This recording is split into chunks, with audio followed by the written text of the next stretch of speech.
tal? Bienvenidos otra vez a una cápsula más de nutrición con Leo Martínez. El día de hoy estaremos hablando sobre resistencia a la leptina. Si viste los videos anteriores donde hablábamos de las alteraciones moleculares de la obesidad, pues sabrás que esto fue lo que nos quedó pendiente. Si no, te invito a que te suscribas, nos sigas dándole clic a la campanita para que estés pendiente de cada uno de los videos que tenemos para ti.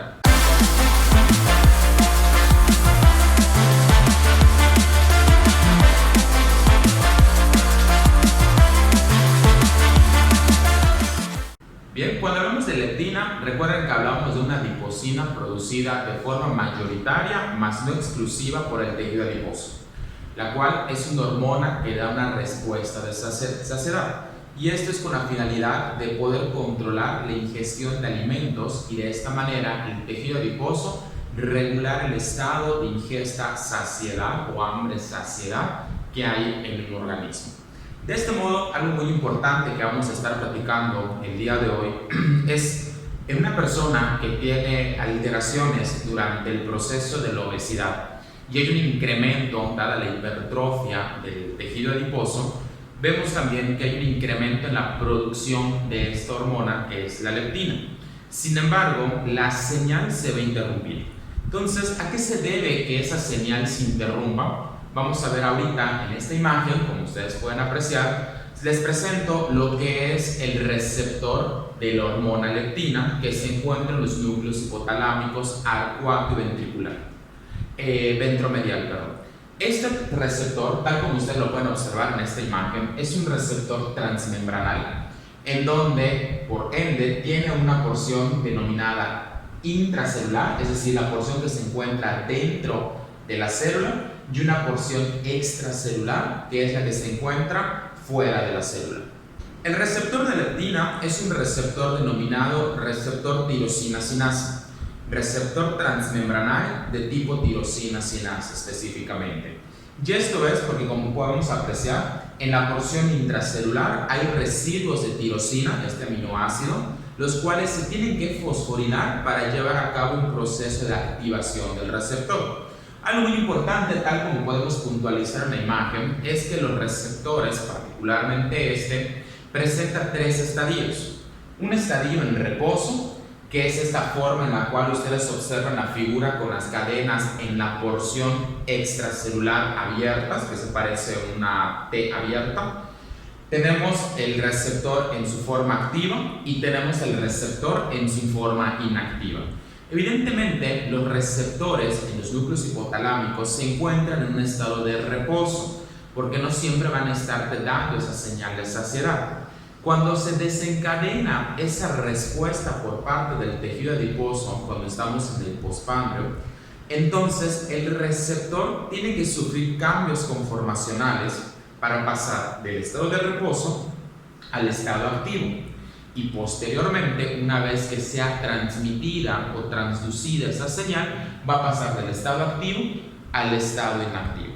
Entonces, inicialmente, ¿cómo se da todo este proceso? El receptor, que se encuentra en una primera forma en estado de reposo, que es esta forma en la cual decimos la parte extracelular, las cadenas se encuentran abiertas, va primero a fosforilarse en la región intracelular. Entonces, como pueden observar, hay puntos donde se encuentran esos residuos de tirosina y eso, sinasas específicas como la proteína sinasa C, el AMP cíclico, van a ser enzimas o señalizadores que lo que van a hacer es fosforilar esos residuos de sinasa, esos residuos de tirosina. Tras la fosforilación, eso le da la señal al receptor, o más bien, la señal le indica de que tiene que sufrir cambios conformacionales. Este cambio conformacional, como podemos observar cuando pasamos del estado en reposo al estado activo, es que la porción extracelular se cierra y pasa de una forma abierta a una forma cerrada, a diferencia de la porción intracelular que pasó de una forma cerrada a una forma abierta.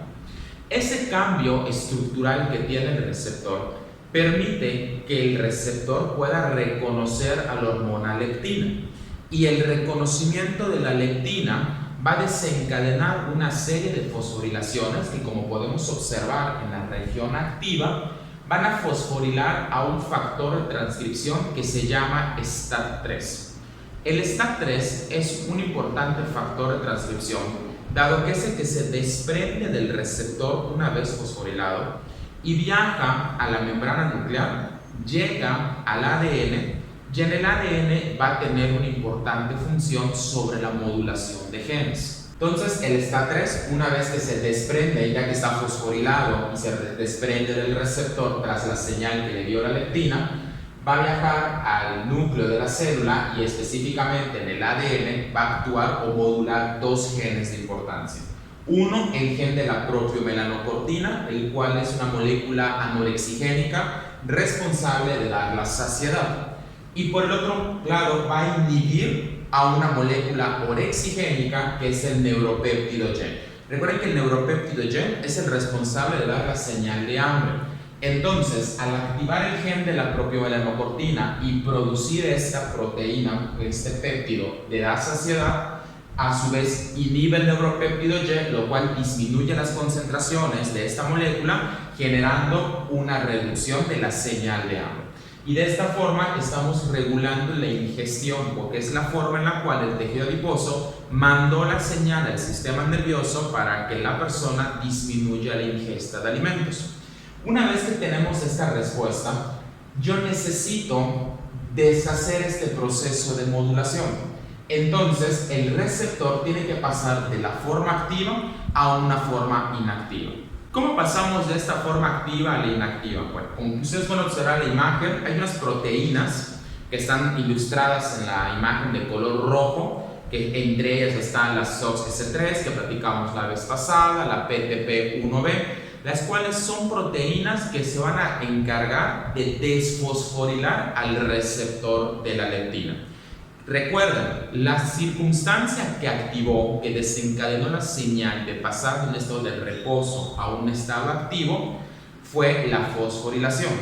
Por lo tanto, estas proteínas lo que van a hacer es quitar esos fosfatos a los residuos de tirosina. Recuerden algo muy importante que me gustaría puntualizar, es que ustedes pueden observar en la imagen unas flechas sin punta. Y recuerden que eso es una simbología internacional. Flechas sin punta significan inactivación o desactivación y flechas con punta significan activación. Pues como pueden observar, las proteínas, estas bolitas rojas, tienen flechas sin punta, lo cual significa que están deshaciendo o desactivando la fosforilación que previamente activó al receptor. Entonces, al quitar esta fosforilación, el receptor sufre otro cambio conformacional y pasa nuevamente de la forma cerrada en la región extracelular a la forma abierta que nosotros observamos al inicio en el estado de reposo. Tras la desfosforilación, la leptina se desprende del receptor, pasamos de la forma inactiva a la forma en reposo hasta que volvamos a tener una señal en la cual se requiera volver a activar mi vía anorexigénica. Brevemente, esto fue el mecanismo por el cual la leptina produce esa señal de saciedad y reduce la señal de hambre. Pero ¿qué ocurre cuando hay un proceso de inflamación o un proceso de obesidad? Bueno, tal como podemos apreciar en esta otra imagen, la inflamación y específicamente el estrés oxidativo sobreexpresan los genes de las proteínas que dijimos PTP1B, SOX-S3, como ustedes pueden observar, que son responsables de desfosforilar al receptor. Entonces, ¿qué está ocurriendo? Que al haber una mayor cantidad de estas proteínas, el receptor no puede activarse, no se puede fosforilar. Recuerden que la fosforilación es esa señal que le dice al receptor pasar de un estado de reposo a un estado activo y por ende, una vez activo, reconocer a la leptina. Dado que se sobreproducen estas proteínas que desfosforilan al receptor, es decir, tengo un receptor hipofosforilado, no existe o no tengo la señal para decirle al receptor que tenga el cambio conformacional, se active y por lo tanto pase de reposo al estado activo.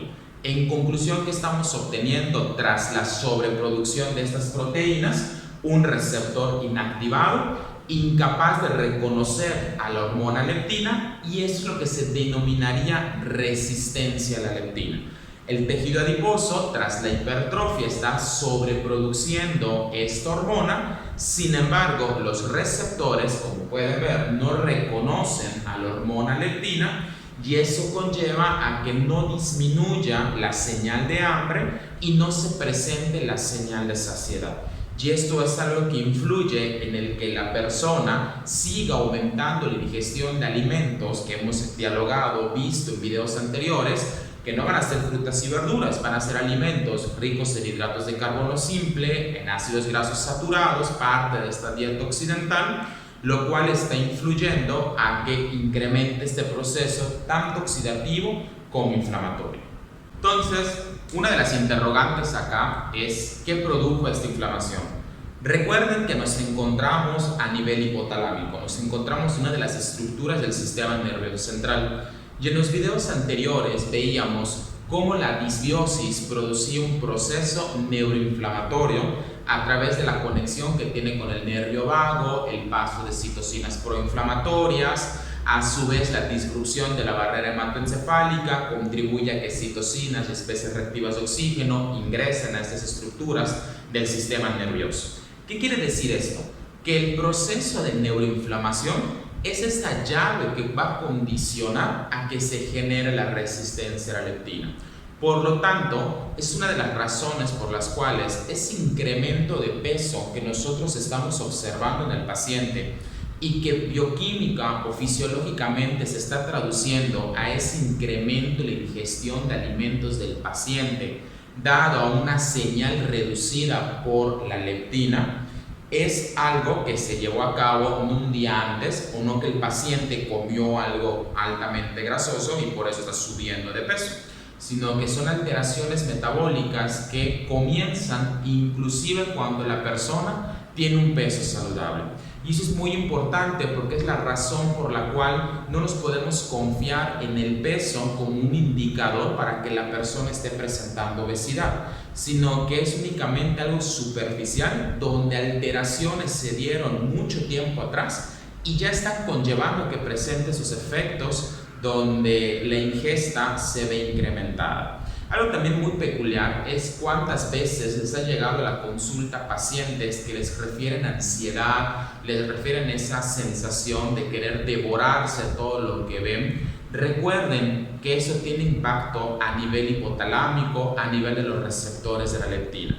Si nosotros no estamos trabajando el proceso inflamatorio y el estrés oxidativo, seguimos condicionando un ambiente de neuroinflamación a nivel hipotalámico, lo cual inclusive si llegan con el nutriólogo y el nutriólogo le está dando una dieta, el nutricionista le está dando una dieta hipocalórica que le genera estrés al paciente, que le cuesta o le da dificultad de llevarla a cabo, que son circunstancias que pueden incrementar el estrés oxidativo o el proceso inflamatorio, pues particularmente eso es lo que está condicionando a que esa señal de saciedad esté interrumpida y por ende se presenten esos cuadros de ansiedad, desesperación por querer ingerir un alimento, ¿no? Y que esa señal de hambre pues obviamente esté aumentada. Entonces se los dejo de tarea porque es algo importante que tenemos que reflexionar cuando estamos trabajando con el paciente,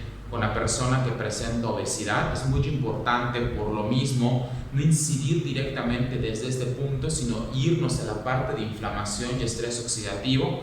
Y qué mejor que el paciente sea el que les esté diciendo que la cantidad de alimento ya se le hace mucho, porque está recobrando esa señal de saciedad y por ende está disminuyendo su señal de hambre.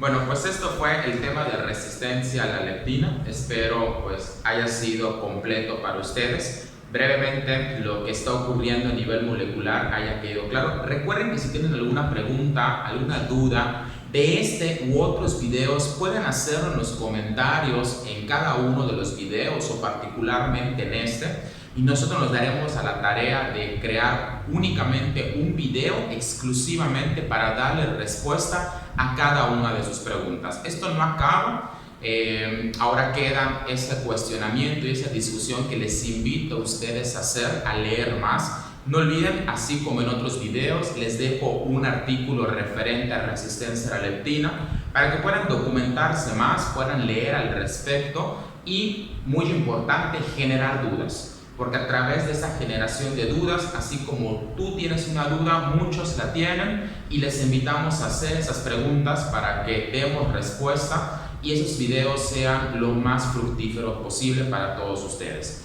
Muchas gracias, no olviden suscribirse, no olviden oprimir la campanita, seguirnos en redes sociales. Estamos en el Facebook como Instituto Nacional de Investigación y Educación en Salud y Nutrición y mi página profesional Nutleo Martínez.